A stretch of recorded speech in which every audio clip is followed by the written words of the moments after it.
Let's do a meeting. Call किसके हाथ में है? मेरे हाथ में है, कस्टमर के हाथ में है कि कॉल किस तरीके से फ्लो में आएगी। अगर कस्टमर आपको ये बोलता है कि वो बिजी है तो आप क्या बोलते हैं? कॉल किसके पास है? मेरे पास है। यहाँ से कॉल खराब होती है आपकी और फिर वो धीरे धीरे करके वो कॉल क्लोज की जगह वो ना अपने लिए कोल्ड में जाती जाती है और फिर डेड हो जाती है। तो ये पिचिंग अगर आपने करी ना तो वो कॉल जहाँ आपकी ब्रेक होती है ना वो वहाँ से आगे जाएगी, वो आपसे बात करेगा मेरी।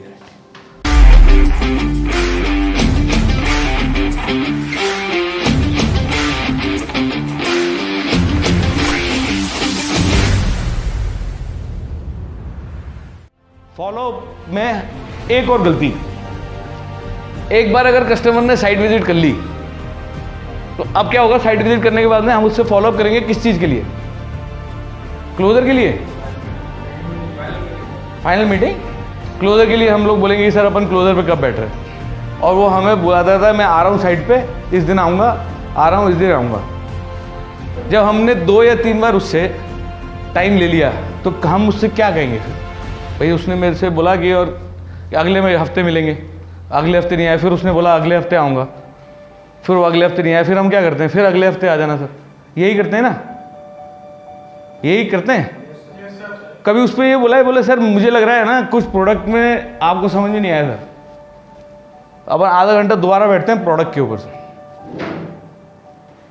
क्योंकि नॉर्मली सर जिसको लेना होता है ना वो ले लेता है सर। मुझे लगता है प्रोडक्ट नहीं समझा पाया मैं अब दिन से। आप तो एक बार मीटिंग कर लेते हैं दोबारा, लेट्स डू अ मीटिंग। बोले साइट आपने देखी हुई है सर, ऑफिस मिलते हैं आपके। क्या होगा? कॉल किसके हाथ में है? मेरे हाथ में है, कस्टमर के हाथ में है। देखो कॉल अगर तुम्हारे हाथ में रहेगी ना तो तुम्हारा क्लोजर होगा। जैसे ही कॉल कस्टमर के हाथ में जाएगी ना तो वो ये सब करने के बाद में भी तुम्हारी लास्ट में ऐसी कर देगा, ऐसी बात बोलेगा कि जो तुम पूरी नहीं कर पाओगे उसकी प्रोडक्ट के ऊपर, क्योंकि हर टाइम उसने खींची है डोर, उसको पता है कैसे खींचते हैं और तुम खींचते जाते हो।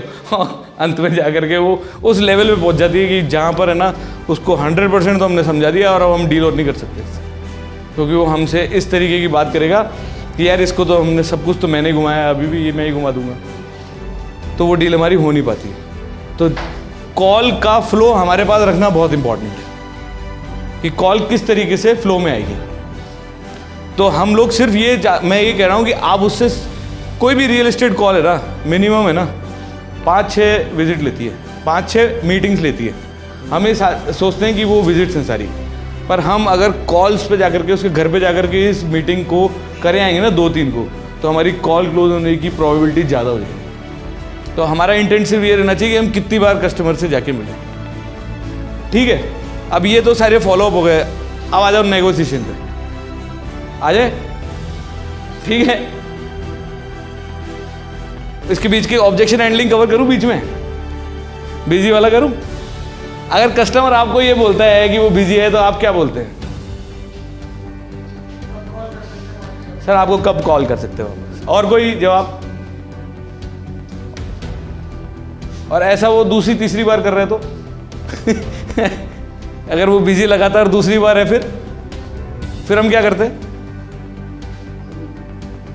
बोले सर तीसरी बार, हाँ आप हो सकते हो बिजी। मैं फ्री हूँ। बताओ कब बात करनी है? अपन तो फ्री है सर, आप बताओ कब। तो बोलेगा हाँ बताता हूँ। इसका मतलब क्या है? आपकी क्या इमेज है उसकी आंखों में? जब तक कस्टमर देखो ना, आज ना मैं बड़ा प्राउड फील करता हूँ कि मैं सेल्स प्रोफेशन में हूँ। आप लोग प्राउड फील करते हो क्या सेल्स प्रोफेशन में? दूसरा, मैं रियल एस्टेट सेल्स में हूँ। ये उससे भी बड़े प्राउड की बात है कि मैं कोई ना वो नहीं बेच रहा हूँ, टॉफ़ी, गियर, कपड़ा। मैं घर बेच रहा हूँ। घर इज समथिंग बिग। तो हमारे प्रोफेशन में अगर हम बिल्कुल ही ऐसे ही झुक के चलेंगे तो कैसे काम चलेगा? मैं एक अच्छा काम कर रहा हूँ, उस अच्छे काम को करने के लिए मेरे किसकी बात का डर है? मैं बेस्ट घर दिलाने की कोशिश कर रहा हूँ आपको, और से इसमें क्या दिक्कत है? एक कंसल्टेंट के जैसे बिहेव करूँगा। अगर वो बिजी है तो हमारा जवाब ये रहना चाहिए, सर मैं ऐसे प्रोफेशन में हूँ, मैं बिजी लोगों के साथ ही काम करता हूँ सर, क्योंकि हम प्रोडक्ट ही 50 लाख रुपए का बेचते हैं सर, हम तो घर बेचते हैं सर। तो हम तो सर बिजी आदमियों के साथ ही काम करते हैं। मेरे बॉस ने भी यही कह रखा है कि बिजी लोगों से बात करा कर। बोले जिनके पास टाइम है तो सर उनके पैसे नहीं होते। ऑब्वियसली। बोले सर जिनके पास टाइम है उनके पैसे कहाँ होते हैं सर, हम तो प्रोडक्ट ही वो बेच रहे हैं। अगर आपने ये स्विफ्टली उसके कानों में पहुंचा दिया ना, ये कंटेंट है भाई साहब। आपकी कॉल सुनेगा वो, मैं लिख के देता हूँ, करके देख लेना। और हो सकता है एक आध बितकेगा, तो 80 में गया चलो 80 में या आप 20 से हट गए, अब आप 80 में चले गए। ठीक है मेरे कोल्ड कस्टमर, कभी आओगे जब मैं बात कर रहा, सर फ्री होगे जब बात करेंगे। ऑब्वियसली मैं नया मेरा किटी बनाता जा रहा हूँ। तो ये पिचिंग अगर आपने करी ना, तो वो कॉल जहाँ आपकी ब्रेक होती है ना, वो वहाँ से आगे जाएगी, वो आपसे बात करेगा मेरी गारंटी। दूसरा सबसे बड़ा ऑब्जेक्शन क्या होता है, घर वालों से पूछ के बताऊंगा यार, तुम यार ऐसे इजी चीजें पहले घर वालों से पूछ के बताऊंगा।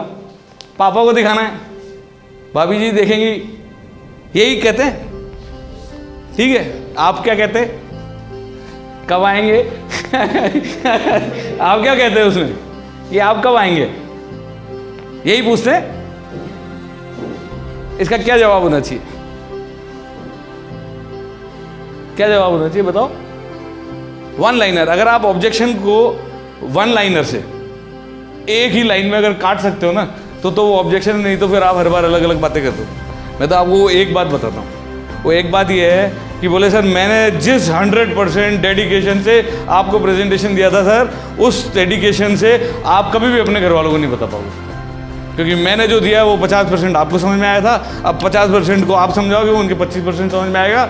सर प्लीज़ मेरी एक अपॉइंटमेंट दे दो, मैं शाम को आपके घर पे आके प्रेजेंटेशन देता हूँ। कॉल कहाँ है मेरे हाथ में बोले सर प्लीज़ मेरा एक कहना है सर, मैं एक बार आप घर पे बुला लो मेरे को, एक चाय पीऊँगा घर पे आके।